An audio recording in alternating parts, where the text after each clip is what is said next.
최근 홍콩과 대만에 이어 미얀마 쿠데타에까지 손길을 뻗친 중국은 마치 아시아 대륙 전체를 집어삼킬 기세로 갖가지 공작들을 남발하고 있습니다. 미국과 기타 유럽 국가들은 자칫 제2의 냉전으로 번질 리스크를 우려해 소극적인 대응으로 일관하고 있고, 이에 중국의 다음 타겟이 될 가능성이 높은 대만은 불안함 속에서도 중국을 한 방에 무너뜨릴 수 있는 획기적인 작전을 계획하고 있습니다. 다만 이 작전이 성공하기 위해선 반드시 필요한 전략 무기가 있었으니 그것은 바로 한국의 현무 미사일이었죠.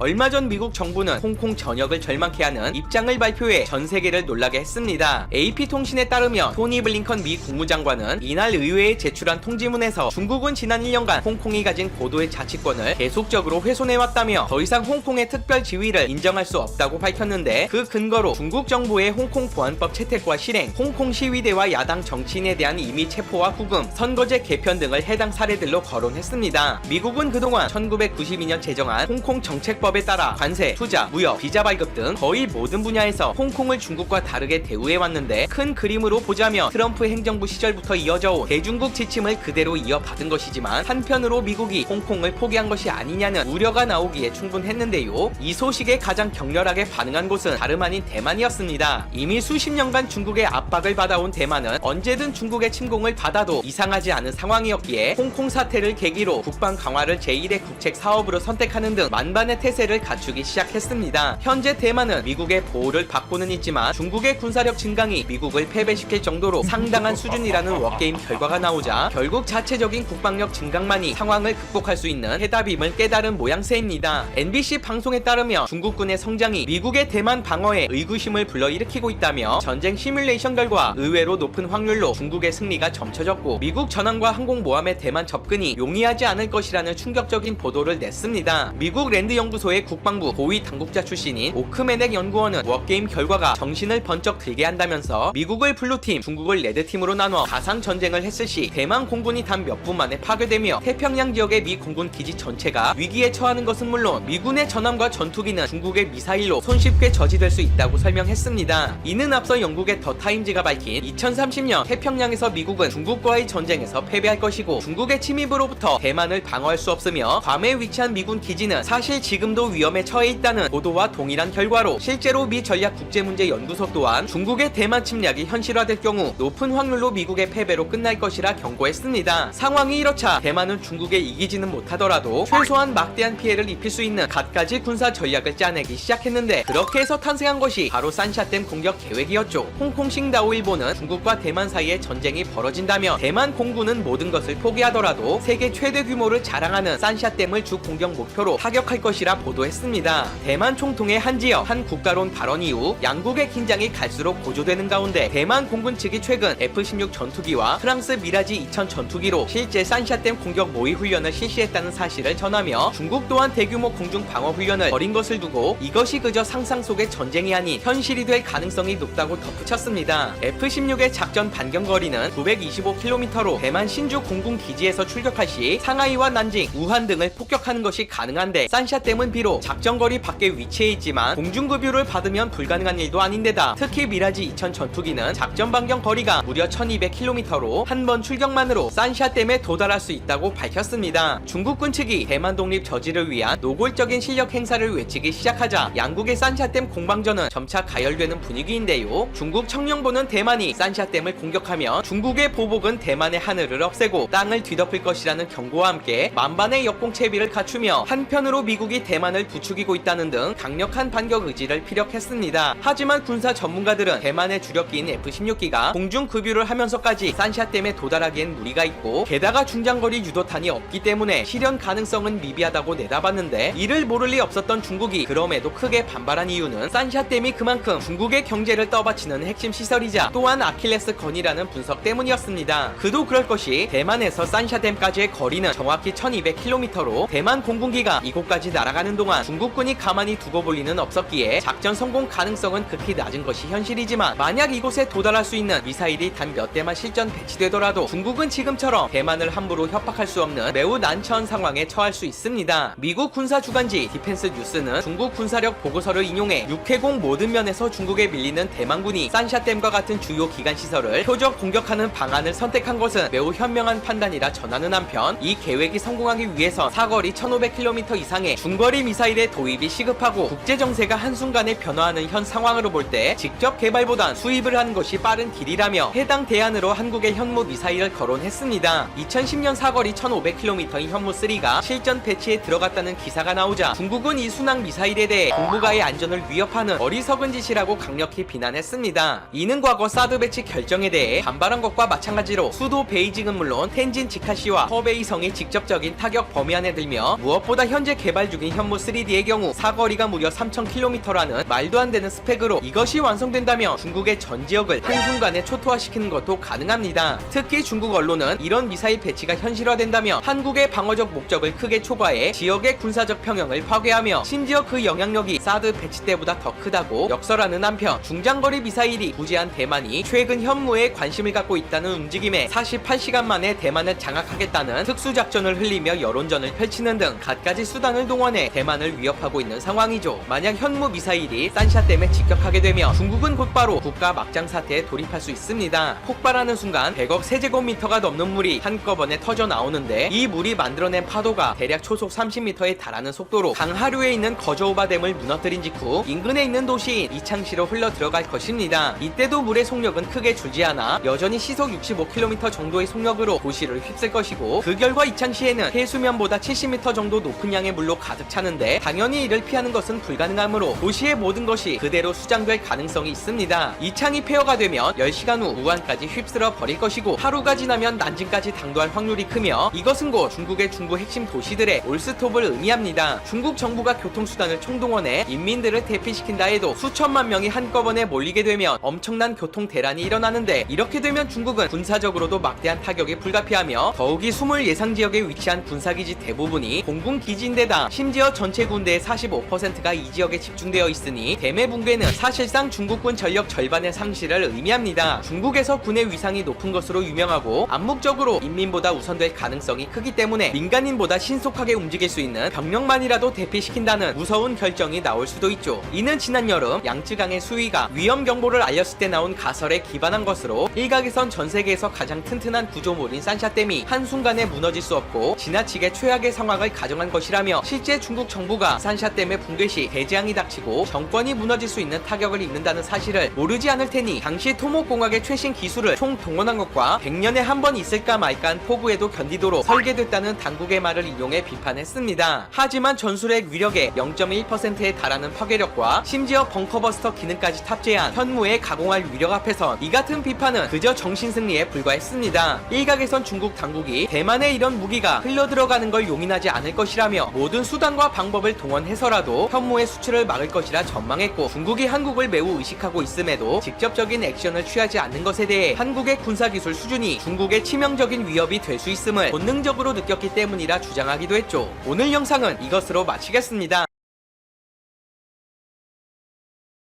전통적으로 러시아 같은 대륙 국가는 지상군의 역할이 크고, 영국 같은 해양 국가는 해군이 중요하므로 군사 전략상 해당 분야에 대한 투자를 우선시할 수밖에 없다. 아베 정권 수립 후 전쟁 가능한 보통 국가를 지향하는 일본도 해상 자위대는 재래식 전력으로만 따지면 세계에서 세 손가락 안에 들 만큼 강력하지만 육상 자위대는 상당히 미약하다. 1905년 러일 전쟁에서 승리한 후 제국주의 국가 반열에 오른 일본은 제2차 세계대전에서 패할 때까지 쉬지 않고 전쟁을 벌였다. 이때 육군은 침략의 선봉에서 활약했지만 약체인 중국군을 상대로 전과를 올렸고, 태평양 전쟁 초기에는 기습의 이점을 누려 연장연승했을 뿐이다. 예를 들어 미국의 M4 전차는 유럽 전선에서 독일군의 밥이었던 반면, 태평양 전선에서는 일본군의 저승사자로 군림했을 정도였다. 장비, 전술 능력이 당시 주요 열강들에 비해 뒤졌다. 전쟁에서 패하며 철저하게 몰락한 일본의 지상군은 냉전을 틈타 9년 만에 육상자위대라는 이름으로 부활했으나 앞서 언급한 것처럼 해상자위대와 달리 군국주의 시절 육군보다 전력이 약하다. 명분상 육상자위대의 가장 중요한 임무는 가상 적군의 상륙 저지다. 관할 지역에 비해 규모가 작아 기동력이 뛰어난 기갑 부대를 요지에 배치해놓고 있다가 적이 상륙하면 신속 전개해서 막는 전술을 채택하고 있다. 가상 적국이 바다를 건너와 일거에 상륙시킬 수 있는 전력이 제한되므로 1에서 2개 기갑사단 정도면 충분히 대적이 가능하다. 이때 전력의 핵심은 전차다. 일본은 한국전쟁을 발판으로 폭발적으로 성장한 경제력과 자신들의 기술력을 믿고 자위대 창설 직후인 1955년부터 국산 전차 개발에 나섰다. 그렇게 미쓰비시 중공업이 만들어 1961년부터 배치된 전후 일본 최초의 전차가 61식 전차다. 하지만 자위대 내부에서 온갖 불만이 쏟아졌을 만큼 성능이 최악이었다. 일본은 제2차 세계대전 당시에도 전차를 만들었으나 정작 일선에서 있으나 마나 하다는 소리를 들었을 만큼 원천 기술력이 형편없었다는 사실을 망각한 결과였다. 61식은 대세가 된 파워팩 대신 1930년대 전차처럼 엔진과 변속기를 별도로 장착해 정비가 어려웠고 볼트식 접합 방법으로 차체를 만들어 방어력도 형편없었다. 적시에 등장해야 성공한다. 개발 당시의 벤치마킹 대상으로 삼았던 것이 미국의 M47 전차였는데 단지 모양이 비슷하다는 점을 제외한다면 성능상으로 비교가 되지 않았다. 더구나 M47도 미국에서는 실패작이라 보고 2년 만에 생산을 종료한 후 M48 전차 양산에 돌입한 상태였다. 한마디로 61식은 시대에 뒤진 기준을 가지고 과거 기술로 개발된 전차였다. 1960년대는 T-62, M-60, 레오파르드 같은 제2세대 전차들이 속속 배치되기 시작한 시기였으므로 만일 제1세대 전차인 61식이 10년 정도 빠른 1950년대에 등장했다면 최악이라는 소리는 듣지 않았을지 모른다. 본격 활약해야 할 미래 시점이 아니라 국산이라는 도구마에만 매몰돼 안이하게 개발한 결과였다. 결국 1962년부터 후속 전차에 대한 개념 연구를 시작했다. 참담한 실패를 경험했기에 미쓰비시는 일선 배치 시기를 70년대 중반 이후로 상정하고 당시에 활약 중인 최신 전차들을 면밀히 검토했다. 그렇게 해서 탄생한 후계자가 바로 일본의 제2세대 전차인 74식 전차로 1975년부터 본격 양산돼 배치가 이루어졌다. 이미 제2세대 전차가 대세가 된 시점이어서 61식의 실패를 교훈 삼아 74식은 배치 시점을 고려해 경쟁자들보다 앞선 기술을 적용하려 했다. 이 때문에 74식은 동종 전차에 비해 등장은 10년 정도 늦었지만 현재 최신 전차들이 채택하는 유기압식 현가장치, 레이저 거리 측정기 등을 앞서 장착해 제2.5세대 전차로 분류된다. KT에서 서비스 시작 2년 만인 1999년에 사업을 종료한 시티폰도 61식 전차와 같은 경우다. 제한된 구역에서 발신만 할 수 있는 변형된 공중전화에 불과한 시티폰이 휴대전화와 PCS가 본격 대중화되던 시기에 성공할 가능성은 없었다. 만일 10년만 먼저 서비스를 시작했다면 유선전화에서 이동전화로 넘어가는 가교 역할을 훌륭히 담당했을 것이다. 결국 무기도 상품도 시기를 놓치면 실패할 수밖에 없다. 성공하기 위해서는 안정화됐다고 변화를 거부하며 과거의 기술에 안주하지 말아야 하고 달의 신도시 건설처럼 조만간 실현하기 어려울 만큼 너무 큰 목표에 집착해서도 곤란하다. 필요할 때 필요한 만큼의 성능을 발휘하는 제품이나 서비스를 내놓는 것도 성공의 지름길이다.